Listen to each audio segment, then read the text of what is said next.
Good. Okay, it's 6 p.m., so we'll call the July meeting of the Police and Fire Commission to order, please. Roll call, all commissioners are present. Public appearances, comments, correspondence, any? No, hearing none. Okay, under chairman's comments, just have a few comments, specifically with the new fire chief position. I've been working with the city's HR director, Emily, and she's been assisting me with developing a job description, education and other requirements, and identifying appropriate salaries. Yet to be determined are the postings and closing dates for the job, interview questions, and hiring dates. We'll certainly have more information at our next PFC meeting in August, but we may schedule a special meeting just to discuss these items. And since we really don't have all the necessary information together tonight, we won't have a need for the closed session later this evening. So just asking the commissioners, any conflicts if we were to have a special meeting in the next 2 weeks? Any nights better than others? Any planned vacations?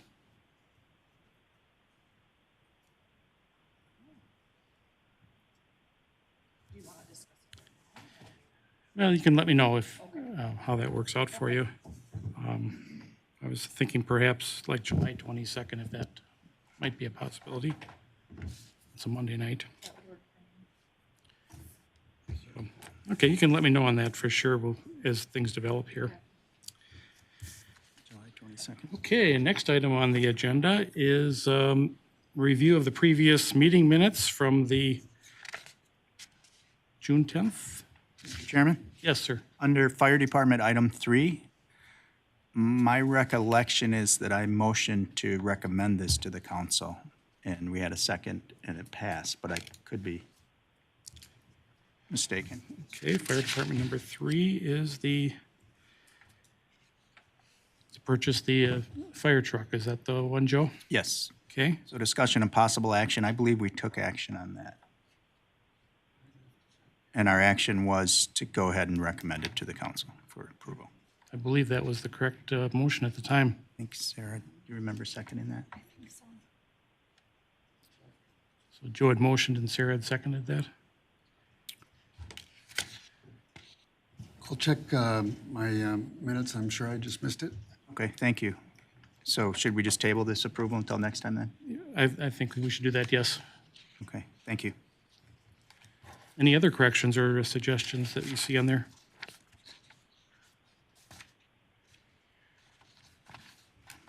No? Hearing none, can we approve the minutes with that possibility existing, Joe, or not approve them at this time? Well, I think Ed was going to check his notes as well, Okay, just to be sure. so I think we'll hold off on approval for those minutes. Okay, very good. Okay, next item on the agenda is recognition of service anniversaries, and we have 3 this month in the police department. There's Taylor Russell with 8 years of service, Jason Bergen with 23 years of service, and Jordan Cuck with 7 years of service.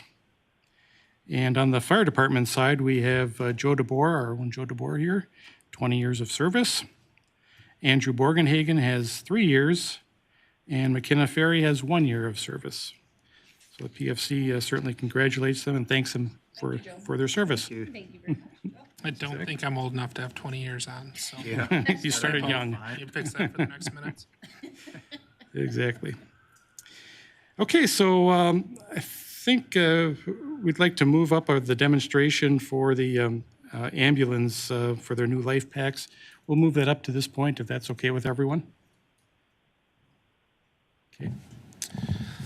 All right, I'd like, Julie, if you want to come up. This is Julie Schmidt. She's our Stryker rep. Julie and I have been working on this for what feels like forever. Yeah, at least 3 years. This has been in our capital budget. Our current Life Pack 15 models are towards the end of life, and so in the last 3 years, we've been putting in capital to replace, but we've been waiting, and finally the new Life Pack 35 is out. We did demo 2 other manufacturers, one from Zoll and one from Philips or Tempest. But far and away, this is the best unit that we've seen.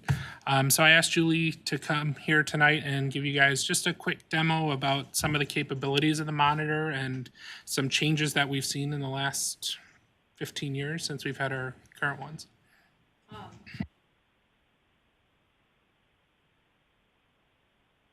I have expensive taste. Yep, there you go. Thank you for having me, and thank you for allowing the purchase of the new defibrillators in this town. Again, this is the newest model, has the highest Glasgow rhythm. The features on this is a much larger screen, so a crew is easily able to see it, document on site, on demand without printing out strips. Also has CPR Insight on this, so it improves CPR and minimize pauses, and they can get that shock delivered right away. So that's built into this unit as well. And then overall, you can see more leads on a screen. So again, for the crew, when they're looking at it, they can definitely see more of this leads while they're analyzing a patient. You can go to therapy mode and AED mode, or manual mode and AED mode quickly. A touch of a button switches it to pediatric versus adult. Shocks delivered are at 200, 300, and 360 joules. So overall, this has been in the making for 5 years. It's the first FDA clinically advanced tool that we've released, and we are excited about. As you can see here, it has the EKG up top. We also have end-tidal SpO2, and I don't know how much you want me to go in, and blood pressure. We can add more leads to this as well if we need to. If it's on the 12 lead and this is on. What do you think, Joe? Anything else that you... Yeah, I think it's a huge step forward for us. If you've seen our previous LifePak 15s, the screen is less than half that size. So when you're bouncing in the back of an ambulance down the road, trying to interpret what's going on the screen is quite difficult. This is just super end user friendly and intuitive. When I went to their release demo a couple of weeks ago in the Dells, after maybe 5 minutes of playing with it, I really felt like I could put it on the ambulance and actually use it right away. We just took it to the fire station, and all the medics were able to get their hands on it and play around with it, and very excited and easy to use. Yeah, I think that's the biggest thing is the ease of use. It's just very intuitive, and like I said, user-friendly is probably the best way to describe it. It does a lot of the same things, but it's just done in a way better, more technology-forward way to do it. I think the biggest thing for us is the CPR Insight. Essentially, while you're doing CPR or a Lucas device is doing CPR, it's interpreting the underlying rhythm. So we don't have that 10 to 15 second wait of actually looking at the rhythm before we shock. We know that time off the chest is bad for the patient. So it's actually doing that in the background as we're doing compression. So, essentially, if this gets any more advanced, you're not even going to need the medics. At like 2 minutes of your CPR, you don't have to do this pause to determine. It tells It's just you. automatic, like, It tells you on the Shock Shock screen. is advised. already charged and Ready to ready to go, so it doesn't have to wait for the it's shock. amazing. Yeah. And you guys have the Lucas systems now, the automated chest compression system, so this works really well with that as well.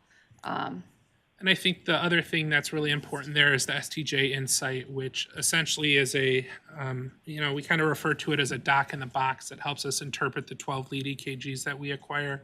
But it's way more advanced technology than what we're using currently. It actually calculates the probability of it being a true myocardial infarction based on the level of ST elevation and a bunch of other factors. So it's a good back check for our crews, especially if the rhythm is somewhat complicated, bundle branch blocks, those type of things, for us to really make sure that what we're sending the hospital is accurate and what we're telling them is accurate. So,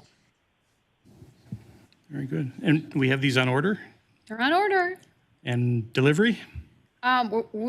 We're hoping within 3 months of delivery. So everything's ready to made, and they're all made in Redmond, Washington. So we're just waiting for the first 75 units to get sent to Las Vegas, and we have some other big orders, and then we're getting them in. You guys were the first order, one of the first 2 orders put in the state of Wisconsin. So Great. thank you. I appreciate it.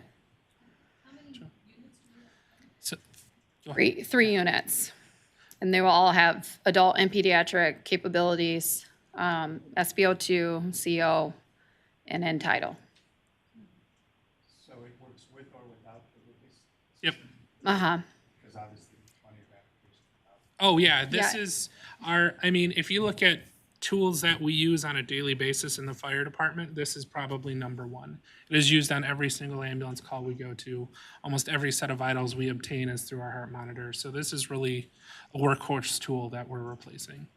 And it has future Oh, yeah. opportunities where we needed to get it released out to so many customers like yourselves. We're waiting for it. We have future opportunities that will be coming. I can't really say what they are here, but, and those will be this USB, there's 4 USB plugs, so we can add additional opportunities. So it's more software upgrade than hardware. Yes, exactly. And this is very technology software driven. And there's a lot going on with the Lucas with the compressions. How does it physically work? How do you attach it? So it actually isn't physically connected. You don't have to. It's as the Lucas is doing compression, this knows in the background how to interpret the rhythm that's going on underneath while you're doing the compressions. So you're putting leads on the person's chest? Yep. Yeah, and Just like you would for an AD. Just like you would the AD. Yep. yeah. And then it's reading it while the Lucas is giving a shockable where this is gonna say you need to shock the patient. With the Lucas, you can actually shock it while the Lucas is running, so you don't have to stop it versus hands-on CPR, you would have to stop, get the shock, and then go right back on. Lucas, you can continue to do it with this machine delivering that shock device. Amazing. Yeah, we're excited. Yeah, thank you. They're excited, yeah. Thank you. Appreciate you coming tonight and showing us that. Thank you, guys. Yes. Happy anniversary.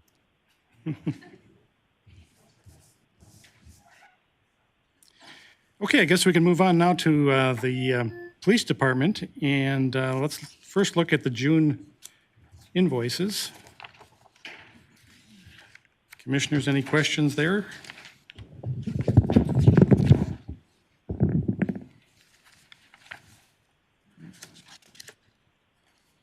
Chief, it looks like you have a lot of training opportunities that went on in the last month or were paid in the last month. You care to explain what type of training that was? We had one of our officers go through the IPIMBA, which is the bicycle training. We also had in-service, which is the officers have to do at least 24 hours of training each year. And we go through Waukesha County Technical College. We try and get all our officers through that 24 hours of training. I'll let Becky explain what her and Tammy went to. I thought you had your own, sorry. No, I don't have my own. So we attended the Wisconsin Law Enforcement Administrative Professionals Conference up in Green Bay, which is a 2-day conference. You get there Wednesday, it starts at noon and goes until 5 p.m., and then an all-day Thursday, and then another half-day on Friday. Learning all kinds of things for admin professionals throughout the state. We did some case studies that we learned about. We got to meet the state's canine that Ozaki now has a dog too that can sense electronics, thank you. A lot of wellness presentations that we attended, and then a chance to get together with other people around the state who do pretty much the same thing that we do. So. Sounds great. And then, Chairman, one of the things too that actually Becky and I were discussing prior to this meeting is including on the, your packet for the meeting is the training that officers had attended that month. And so moving forward, you guys will see that every month. Yeah, that's a great idea. So, I know, the department's During dedicated. COVID, we didn't have a lot of it, so I guess now we're getting back into it, and I think it's important that everybody, commission see what training that the officers are getting. Yeah, exactly. Yeah, exactly. I know the department is very dedicated to the training. I think that's very important, and I think it's interesting to find out what type of training you've been going through. Sure. So we'll look forward to that. Any other questions on the invoices? No? Okay, we'll move forward. Next up is the municipal court statements.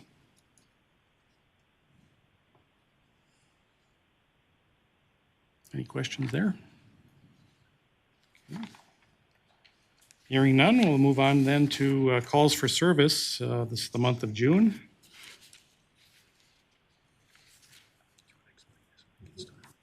Anything jump out at you there, Chief? No. Okay. Any questions?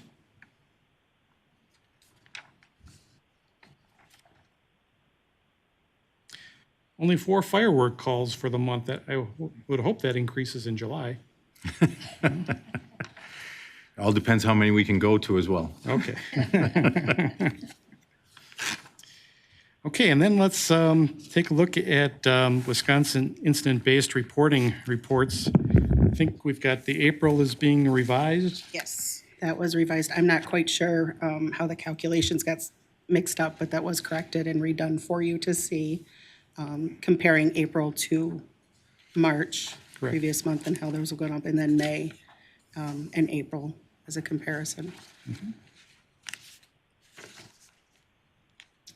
Any questions there? No? Okay. Hearing none, then I guess we move on to the chief's report. All right, this Thursday, I guess I just wanted to let everybody know that we have our annual bike rodeo at Lincoln School. It is from noon to 3, and we solicited donations for that, and the area businesses have donated $3,600 for the bike rodeo.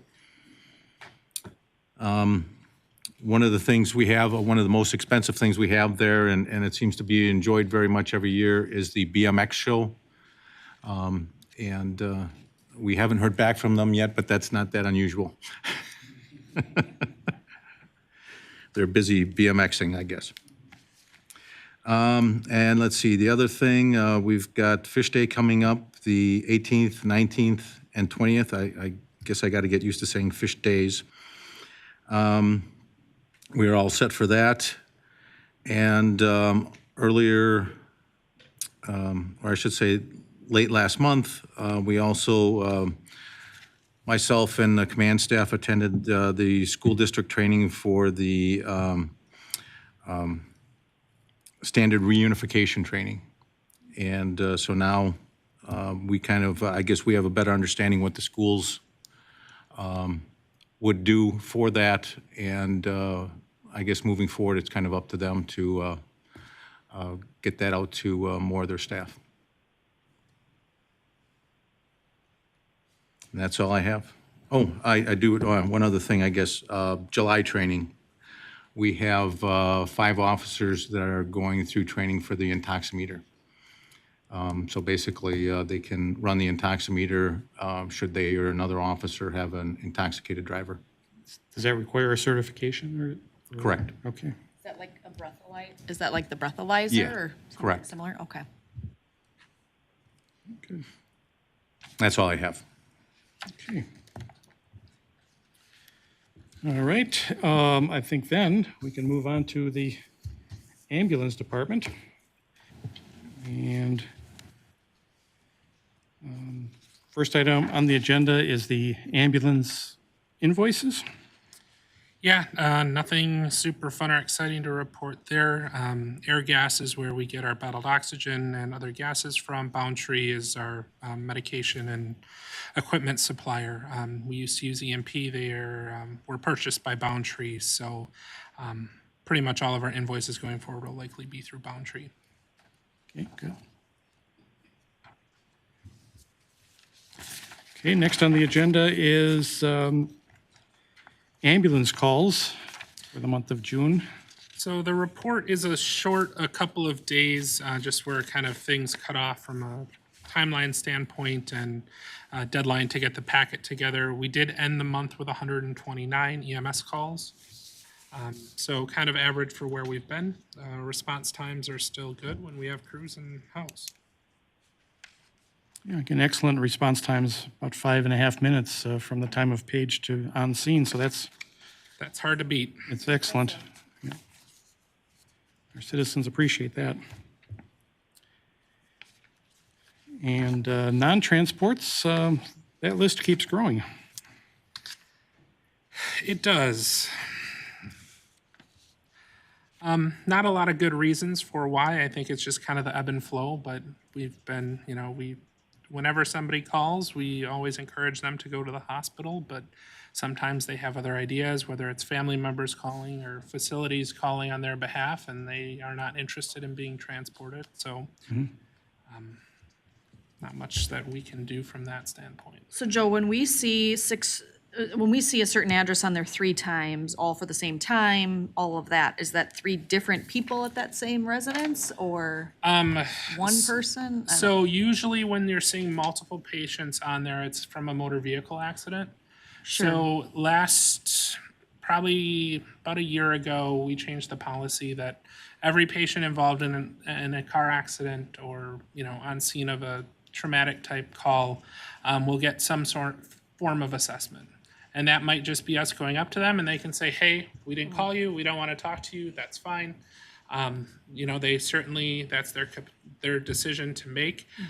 But that way we have some documentation that they refused or declined any of that care. That, 3 hours later, we get a call back or, a lawyer calling saying that we did not assess them. So you'll see those from time to time, especially in motor vehicle accidents where it used to be just the person that said they were injured would get assessed. Now everybody is getting some sort of assessment. Okay. Any other questions on transports or non-transports? Okay.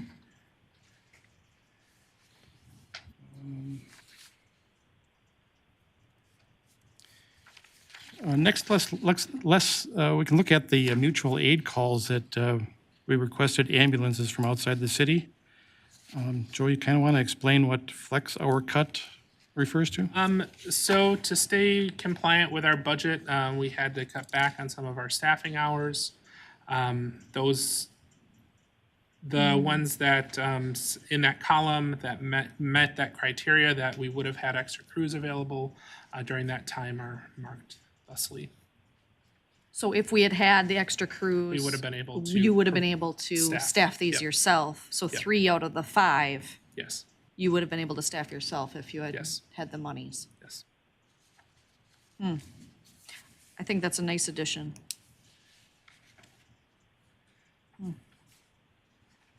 Any other questions on that report? No. Paramedic intercepts?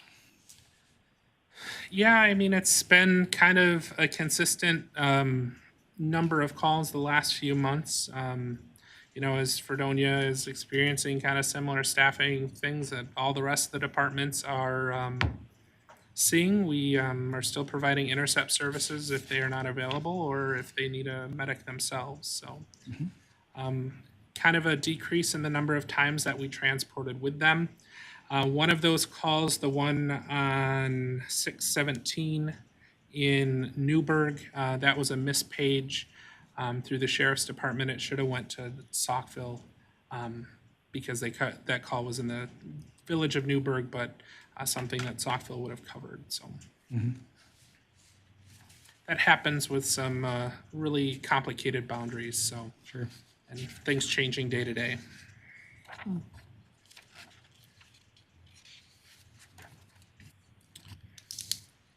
Okay, any other reports from the ambulance side, Joe? Nothing on the EMS side. We'll save it for the fire department side. How's that? Good. Well, then let's move on to the fire department. June invoices. All right, first thing on the invoices, I saw these this morning. We did not, under the building maintenance, we did not pay $4,840. There's an extra 0 there. So that, and then the total needs to be adjusted accordingly. It should be $480. Just kind of running through, FireCat is for our hose testing. NFPA requires annual hose testing on all of our apparatus. They kind of have a cool setup. They bring a trailer out that's got tons of different connection spots and pumps in it that allow us to go through and test all of our hose way, way, way more efficiently than we used to. I remember we would waste most of our summer trainings doing just hose testing, pulling it off, making sure it was compliant with standards, and now we have a third party come in so we can get that training time back, which is super valuable, especially when the weather's nice. UL is for our ladder testing, both for the aerial truck and the ground ladders. From that standpoint, Reliant Fire Apparatus, we had found a leak in the pump on truck 460 or on some of the piping around the pump. We were able to get the parts through Reliant. Thankfully, our own staff was able to install them with some help from some community partners that could provide some welding assistance to make sure everything was taken care of appropriately. So everything is back in service. The leak is resolved at probably a quarter of the price that it would have taken to have somebody else do it. Great. Did we pass all the tests? Yeah, there was some small things with the turntable of the ladder. That'll be going to Reliant to be taken care of. But otherwise, things went okay. I think we had one ground ladder fail, but we kind of knew that was going to happen, so. Joe, is that hose testing done up at the chocolate? Yeah, Parking lot? Hollander was nice enough to let us use the area up there. It's perfect. It's Yeah. big, it's flat, it's concrete, and we don't have to shut down any streets. So we thank them for letting us come out there to do our hose testing. Yeah, they were here for 2 days and got every piece of hose we have taken care of. Great. Okay, let's look at fire calls. So we ended June with 34 fire calls, which is a lot for us. A couple of them were calls to assist Grafton. I'm sure you guys saw the news for the high river. And we had a couple of kayakers go overboard, so we sent our newly formed surface water rescue team over there to assist Grafton in rescuing those folks.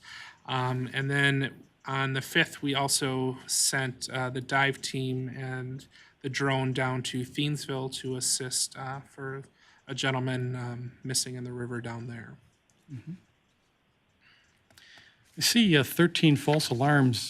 Is that typically an automated alarm that you're being dispatched to, or is that some other reason? A combination, but typically, yes, it's an automated alarm, either from a pull station or just an alarm within a building that goes to the monitoring center and then to dispatch for us. Okay. Any questions about that? No. We can move on then to the chief's report. All right. So, as I'm sure you've all noticed already, Chief Mitchell is not here tonight. He is on his way to France for his son's wedding. So he asked me to read this about an update for the truck purchasing process that Commissioner Dean had mentioned previously. So I'm just going to read this, and then if you have any questions, I was at the meeting as well, I can try to answer them as best as I can. So per the city's meeting agenda process, I submitted an agenda item to the General Governance and Finance Committee for their June 18th meeting. This agenda item was to formally pass on the PFC's June 10th request that the city accept a proposal to order and purchase a 2028 Pearson 4 Enforcer aerial tower platform. Prior to their meeting, GGF Committee Chairperson Benning submitted a series of background information questions regarding the need, use, and other wonderings about the purchase. The report submitted to the GGF at their meeting has been handed out to you. After some discussion and the GGF's concern about the city's ability to fund future capital projects, they took no action on the PFC's request. We were told until all of the 10-year capital projects were completed by other city departments, the GGF would not be making any decisions on any projects until they could prioritize the importance of each project as it relates to the city's funding capabilities. The GGF was also advised of the quarterly price increase for this apparatus purchase and the possibility of an increased delivery time, which is now near 48 months.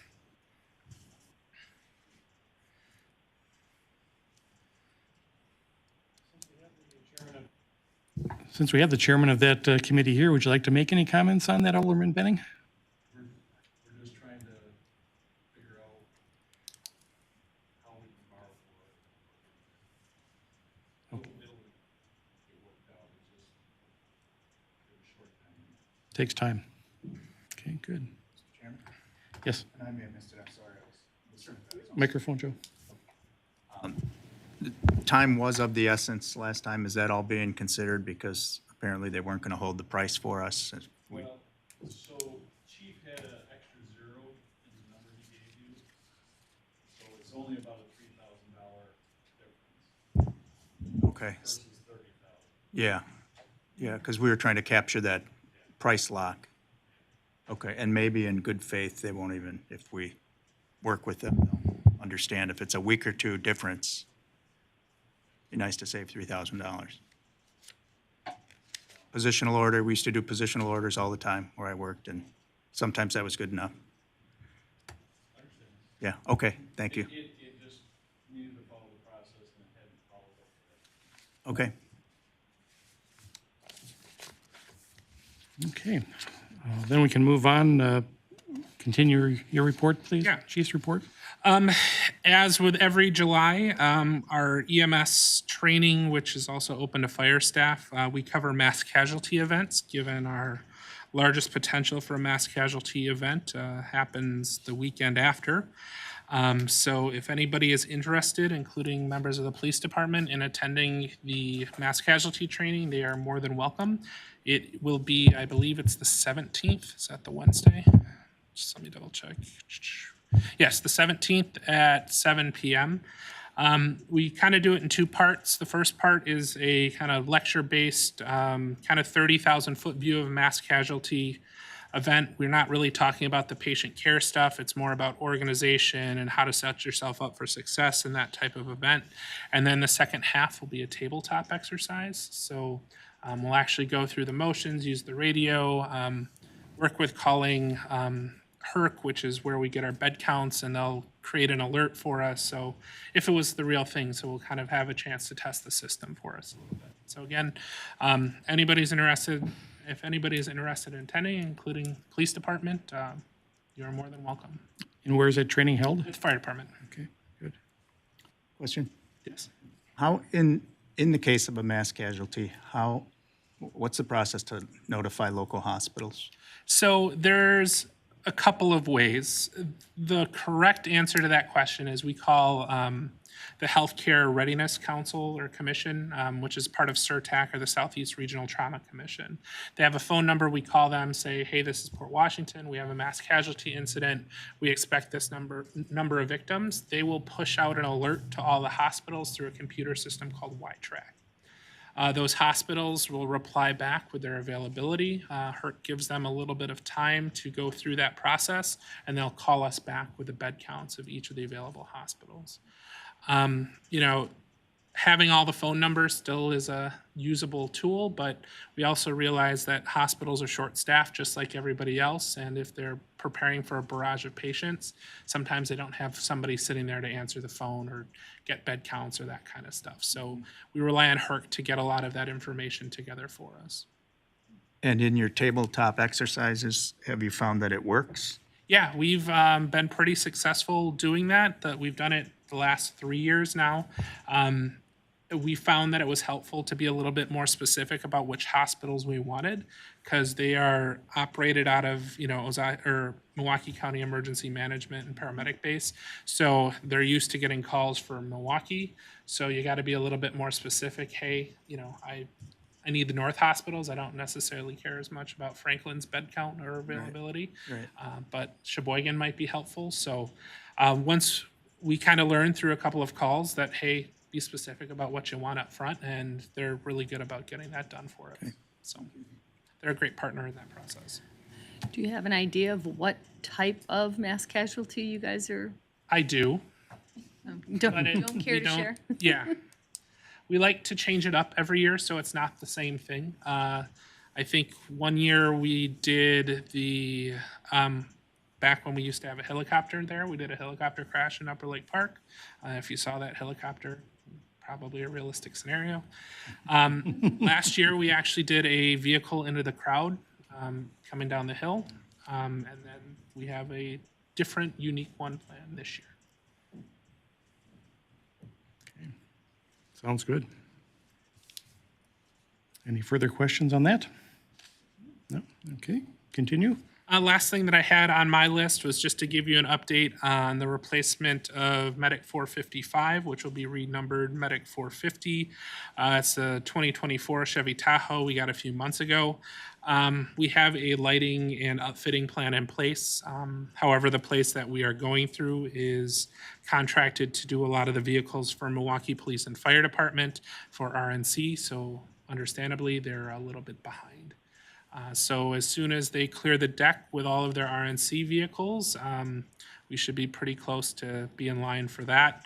The vehicle will go for lights, and then once it's back, it'll go up to Appleton for graphics. And you have another vehicle coming or on order? We did order 2 Tahoes this year as part of our capital budget. Unfortunately, we were only allocated 1 vehicle from General Motors. So we were told by Ewald that it will likely be early 2025, which will be a new model year. So Okay. Okay, anything else to report from the fire department? nothing. I am willing to take questions. Any questions? Okay, hearing none. Then the last item on our agenda was the motion to convene in closed session, which we explained we don't have all the necessary information at this time, so we'll not do that tonight. And the last item is our next monthly meeting is scheduled for August 12th. And any other comments tonight? Okay, hearing none, have someone make a motion to adjourn? So moved. Second, I'll second that. all in favor? Aye. Thank you, everyone. Thanks.